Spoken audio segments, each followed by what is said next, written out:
오늘 함께 이야기 나눌 분들 먼저 소개해드리겠습니다. 민주언론시민연합의 김원경 사무처장, 그리고 정영희 시청자평가원, 송태여 YTN 시청자센터장 나오셨습니다. 안녕하십니까? 네, 안녕하세요. 자, 평가원님, 지난 한 주 뉴스를 좀 짚어보면 한미 방위분담금 관련된 속보가 좀 많았고요. 그다음에 한일 군사정보보호협정 지소미아 관련된 속보도 있었고, 또 눈에 띄었던 건 이 문재인 대통령 국민과의 대화가 있었는데요. 지난 한 주 뉴스, YTN 뉴스 어떻게 보셨습니까? 네, 저는 지난 한 주 YTN 뉴스 중에서 특히 수능 관련 뉴스를 좀 관심 있게 봤었는데요. 기본적으로 국민 모두가 이제 입시 제도의 형평성에 관한 논의들이 많이 있었기 때문에 그 뉴스들을 좀 유심히 봤었고요.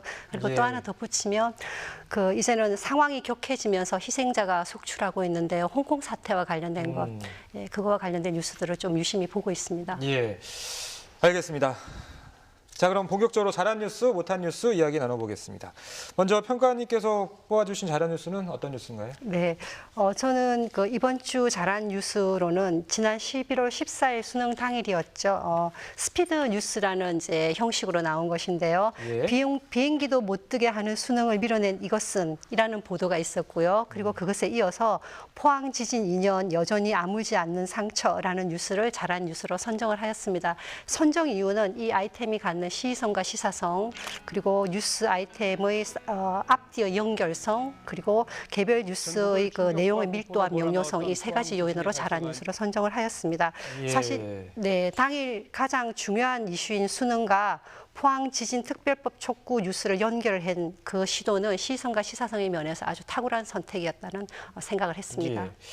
자, 무엇보다 스피드 뉴스를 선정해 주신 게 좀 눈에 띄는 것 같은데, 저희가 좀 정형화된 뉴스 형태는 아니잖아요. 좀 새로운 시도로 보셨나 보죠? 네, 그렇습니다. 사실은 스피드 뉴스 같은 경우는 배경 화면과 그리고 자막과 그리고 배경 음악과 이렇게 세 가지 요소로 시청자에게 정보를 전달하는 형식인데요. 사실상은 시청자의 참여를 통해서 최종적으로 완성이 되는 퀴즈 형식이기도 합니다. 그런데 이 뉴스에 제가 집중을 했던 이유는 낮 시간대 특히 뉴스 큐 프로그램에서 스피드 뉴스 직전에 입시 상담 전문가가 나와서 스튜디오에서 대담을 하는 그런 형식의 뉴스가 진행이 되고 있었습니다. 그런데 한 10여 분이 넘어가니까 시청자로서 약간 집중도가 약간 떨어지는 느낌이 들더라고요. 근데 이어서 바로 스피드 뉴스가 방송이 되었는데요. 수능일이면 비행기도 못 뜨게 하는데 수능을 밀어낸 것은 이란 자막이 딱 제시가 되는 순간 딱 시선이 집중이 되더라고요. 근데 시선이 집중하면서 보니까 또 이것을 퀴즈 형식으로 초성만 딱 제시가 되더라고요. 그래서 굉장히 약간의 퀴즈를 푸는 도전의식 그런 걸 포함해서 약간 재밌게 보았습니다.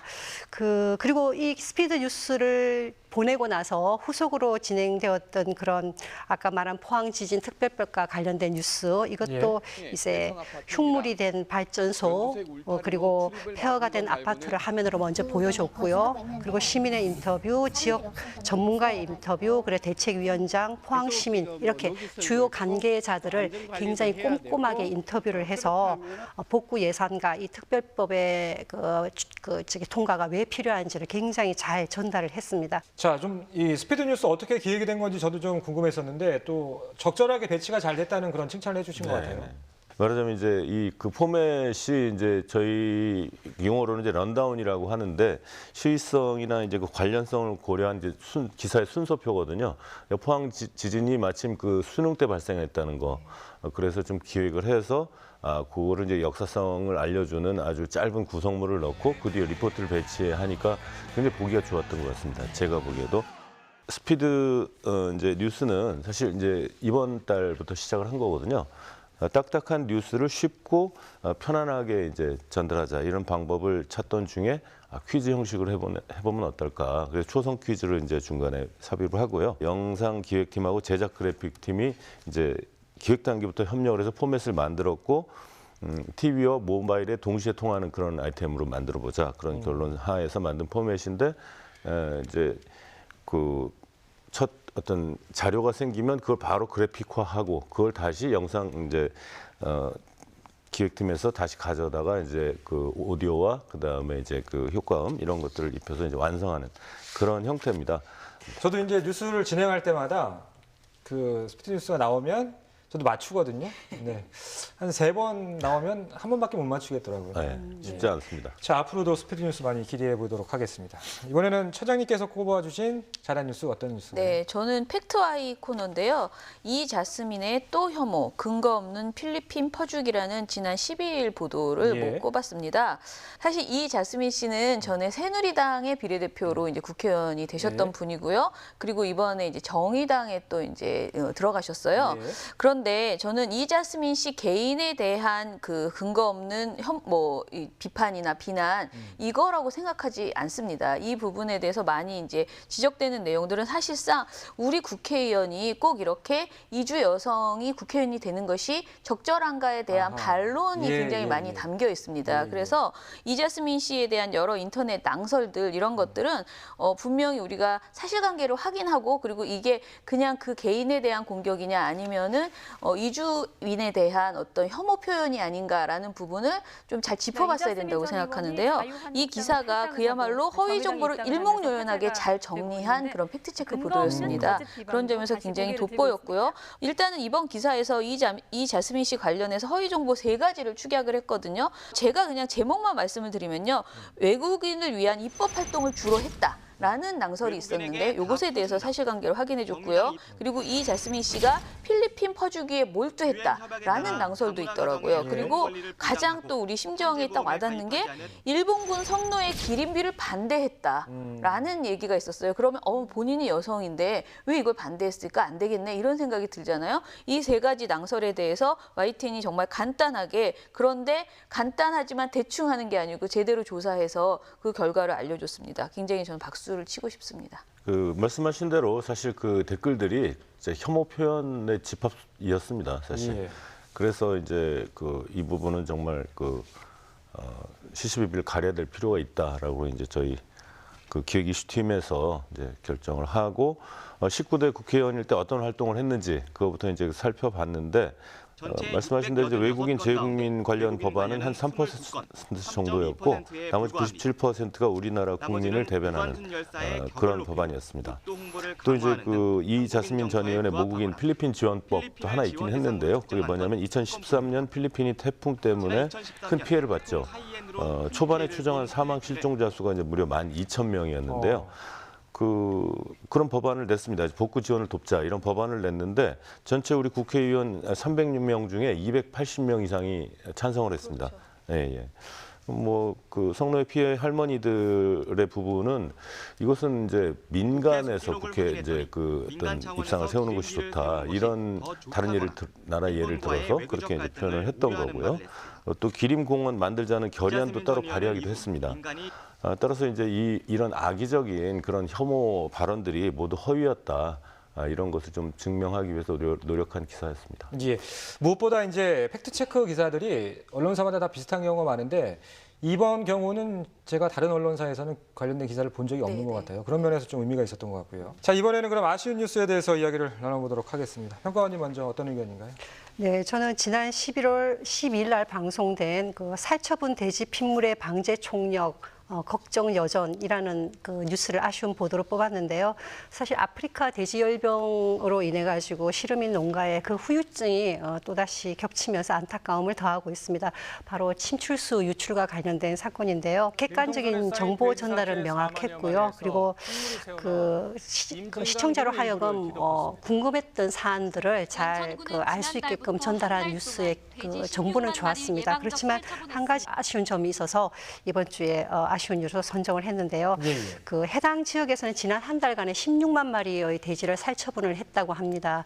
그 중에서 이제 4만여 마리가 매물 용기가 없어서 그냥 방치가 되었었나 봅니다. 근데 그 상황, 그 방치된 돼지에서 이제 핏물이 흘러나오고 그것이 인근에 개천으로 유입되는 그런 사건이 벌어졌는데요. 주민들의 입장에서 본다 그러면 그들의 불편과 염려를 단순하게 전달하는 형식에 그칠 것이 아니라 식수원과 가까운 그 치수장도 이렇게 식수원으로서는 치수장도 이렇게 오염 범위 안에 있는 것으로 뉴스를 들었습니다. 그래서 사태 해결을 위해서 방역 당국이나 지자체의 보다 적극적인 대응을 이끌어낼 수 있는 방식으로 뉴스가 구성이 되었으면 어땠을까라는 생각을 했습니다. 예를 들면은 뭐 오염 지역의 범위에 대한 것이라든지 아니면 식수에 실질적으로 영향을 미칠지의 여부, 그리고 책임 있는 관계자의 실명 인터뷰 이런 것들이 덧붙여졌다면 좋겠다라는 생각을 했습니다. 자, 센터장님 관련해서 뭐 후속 보도는 없었습니까? 후속 보도는 있었습니다. 사실 농식품부 담당 기자인 유재복 기자가 그와 같은 내용들을 이제 그 돼지 살처분 매몰 엇박자, 농식품부 장관 사과 이런 제목으로 14일 날 이제 좀 종합해서 보도를 했는데요. 사실 지금 말씀하신 부분들은 저희 회사만의 어떤 취재 보도의 어떤 그 구조의 특징이라고 할 수도 있습니다. 사실은 그날 아침에 거기 오디오에 나오는 기자가 사실은 그 기사를 다 작성한 것이 아니고 아침 일찍이 이제 촬영 기자를 현장에 보내가지고 급하니까 일부를 우선 만들자 해서 촬영 기자가 영상을 다 촬영을 해오고 그 팩트들을 종합해가지고 다른 기자가 작성한 기사를 이제 김모 기자가 읽어서 보도를 한 거거든요. 좀 더 전문성이 있는 그쪽 분야를 계속 취재해왔던 기자가 투입되기까지 시간이 좀 걸리기 때문에 거기를 이제 좀 메우는 역할을 했던 보도를 마침 보신 것 같습니다. 네, 알겠습니다. 자, 이번에는 사무처장님 어떤 뉴스, 아쉬운 뉴스로 뽑아주셨습니까? 근데 지금 거의 비슷한데 저는 한술 더 떠서 이제 굉장히 보도가 약했다. 부족했다라고 생각했던 부분인 것 같아요. 그런데 저는 지난 10일에 방송된 건데요. 나경원 순삭감 목표액 14조 5천억 원 예산심사 투쟁이라는 제목의 보도입니다. 근데 이게 단신이에요. 굉장히 짧은 보도죠. 내용도 내년도 예산안 심사를 앞두고 정부의 현 예산안을 대폭 삭감하겠다라는 야당 원내대표의 발언입니다. 이 내용을 그냥 짧게 보도한 건데 제가 이것을 지적한 것은 이것도 일종의 뭐 관행일 수 있겠죠. 정치적으로 어느 한쪽으로 치우치지 않고 그냥 누군가가 말을 했을 때 정치인이 어떤 말을 했을 때 그 발언을 이제 그대로 전해준 거죠. 단신으로. 그렇게 보도를 한 것인데요. 과연 이런 보도가 좋은가라는 것에 대해서 저는 이제 문제 제기를 하는 겁니다.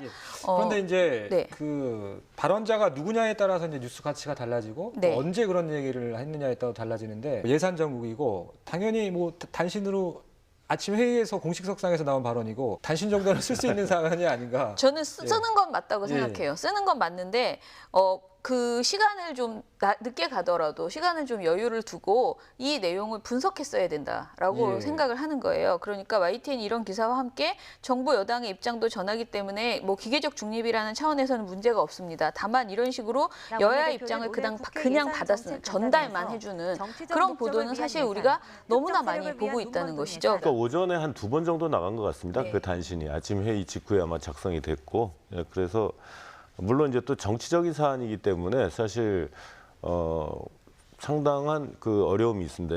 어떤 방송의 정체성 자체를 어떻게 해야 될지에 대한 고민조차도 필요한 그런 부분입니다. 특히나 또 단신이 모든 것을 담는 데는 한계가 분명히 있습니다. 그런데 뉴스의 이제 순서를 보면 우선 굉장히 급한 발생 뉴스의 경우 속보 자막, 그다음에 단신, 전화, 리포트, 그다음이 대담, 더 모자라면 특집 이런 순서를 이렇게 확대하면서 내용을 보충해가는 그런 것이 이제 저희 특히나 YTN의 뉴스 전문 방송의 정체성 중에 하나거든요.